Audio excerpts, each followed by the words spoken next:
Bienvenue dans cette vidéo. Aujourd'hui, nous allons nous intéresser à l'écriture des ternaires et savoir aussi comment les écrire, pourquoi en écrire, et on va plus globalement s'intéresser à réduire la taille du code de nos conditions. Donc pour ça, on va surtout s'intéresser donc au if-else et au ternaire.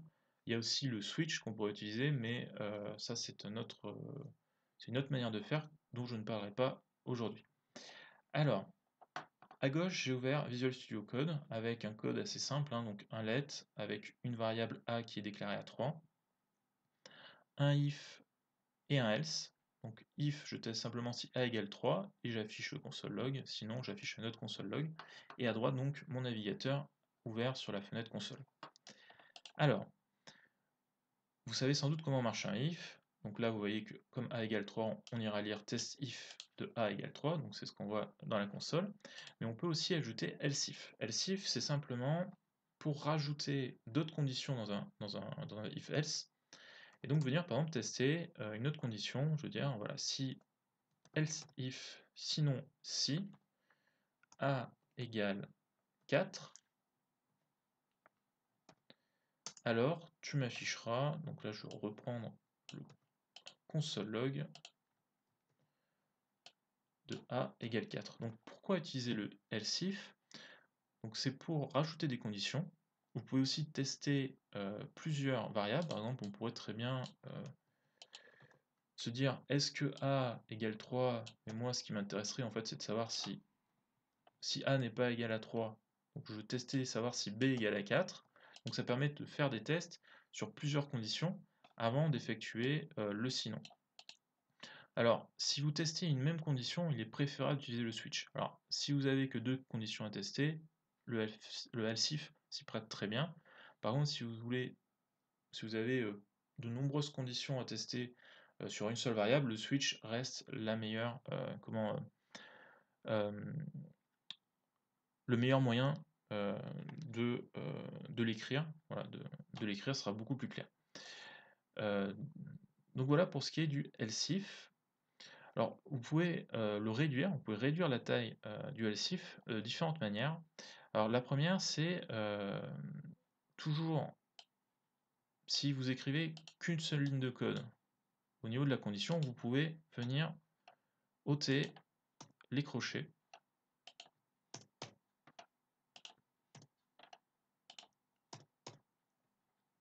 Alors, vous réduisez, vous enlevez les crochets, et là vous voyez, Visual Studio Code vous l'accepte, et au niveau comment s'appelle, du navigateur, en fait, il interprète correctement, et vous avez le bon résultat. Vous pouvez encore aller plus loin, vu que vous n'avez qu'une seule ligne de code. Donc vous pouvez venir l'écrire sur une seule ligne. Donc vous mettez le console log juste après le if, le else if et le else. Et vous avez comme ça vos conditions comme ça sur une seule ligne à chaque fois. Donc comme ça c'est bien, c'est pratique, vous lisez la condition, vous effectuez le code. Et vous voyez que ça fonctionne toujours. Donc par exemple là, si je mets, 6, donc ça fait qu'on ira, voilà, test if de A de B, on va mettre de B égale 4, vous voyez, hop, le if else donc fonctionne correctement, il n'y a pas de problème. Par contre, si vous avez plusieurs lignes indiquées, plusieurs instructions, on va venir par exemple ajouter deux console log à la suite pour a égale 3. Donc là je vais le remettre à 3. Et là tout de suite vous voyez, ah, bah, l'interpréteur vous dit qu'il y a un problème. Voilà, que vous avez une erreur, déclaration or statement accepted. En fait, il va falloir rajouter des crochets pour pouvoir mettre plusieurs instructions à la suite. Donc il faut bien penser que vous pouvez comme ça mélanger la manière d'écrire le else if. Voilà, vous pouvez mettre plusieurs lignes sur sur le premier test, et ensuite vous pouvez faire que une ligne à chaque fois. Vous pouvez aussi très bien venir, par exemple, je peux rajouter un console log ici.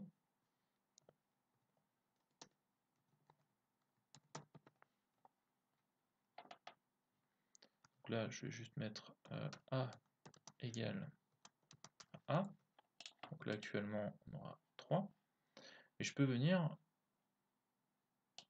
voilà, en enlevant ça, en revenant sur une ligne, venir modifier une variable.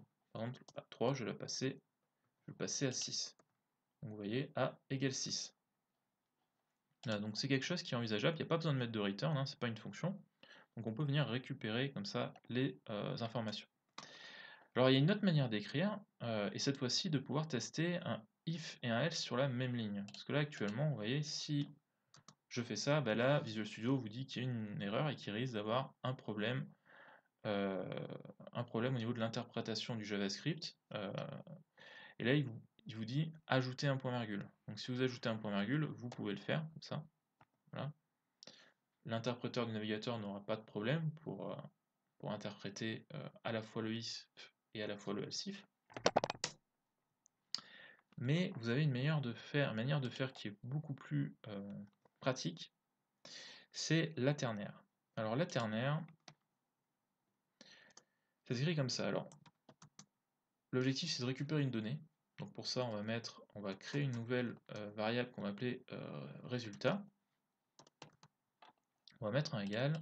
Je vais l'afficher dans le console log. Et dans le console log, dans résultat, je vais venir écrire un point d'interrogation et un deux points. Alors le point d'interrogation, c'est pour vous permettre de tester une condition. Juste avant, vous allez ouvrir deux parenthèses qui sont optionnelles, mais que je mets par souci de clarté, surtout si je teste plusieurs conditions. Et là, je vais venir tester, par exemple, là, si A égale à 3 et B égale à 4. Vous voyez, c'est vraiment le même fonctionnement que pour le if, hein, pour sa condition. Et là, je vais mettre, après le point d'interrogation, mais avant les deux points, je vais mettre dans le cas où on aurait un résultat qui serait vrai, donc une condition qui serait validée. Et là, je vais mettre résultat, je vais mettre vrai, je vais mettre true tout simplement. Et je vais mettre false dans le cas où ça serait pas le cas, la condition ne serait pas remplie. Donc je vais venir rafraîchir, et là je vois que résultat égale false. Pourquoi? Tout simplement parce que ici j'ai modifié je l'ai mis à 6, mais si par exemple là, je le remets à 3, juste pour faire fonctionner l'exemple, là cette fois-ci c'est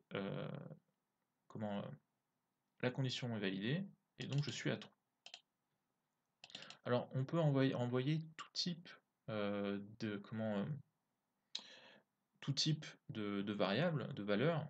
On peut aussi envoyer un texte. Par exemple, si je le mets true et false en texte, comme ça, chaîne de caractères, bon là, ça va changer, mais je peux mettre, voilà, par exemple, ça marche, ça ne marche pas. Voilà, je valide, ça marche, voilà, ça ne marche pas.